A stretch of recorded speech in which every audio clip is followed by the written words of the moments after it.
the Democratic Party is really struggling and figuring out, is this just a one-time thing? Was this Joe Biden? Was this Kamala Harris being a bad candidate? But how do they regroup in 2026? And you're starting to see lots of conversations on how to push back against Donald Trump or how not to push back against Donald Trump, and hoping that there is some political overreach by Republicans that will force voters to swing back in their direction. But this is a difficult time for Democrats, and it's that moment.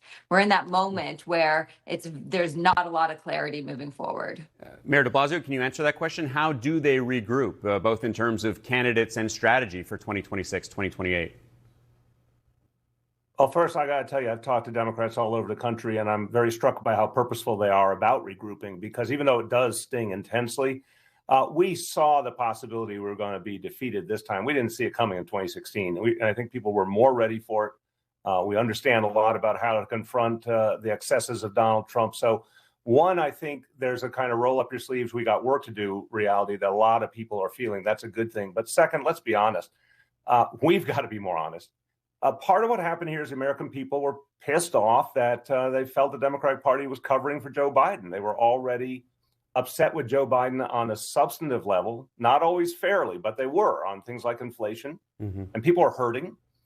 And, look, I'll take my share to blame. I mean, I wanted to believe Joe Biden could make it through. He was a great president in many ways. I wanted to believe he could hang on, but it stood to reason that he should not continue as our candidate. It stood to reason that one term was right. And a lot of Democrats kind of kept their mouth shut. And I think people felt out in the country a little betrayed by that.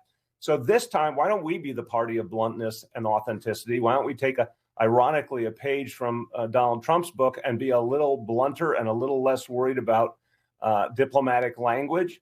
And I think if we speak authentically to what people are going through and fight back, I actually think our prospects are pretty good in 2026, certainly to take back the House and then build from there. Yeah, there's certainly a lot of hand-wringing and post-mortem analysis right now. Thank you.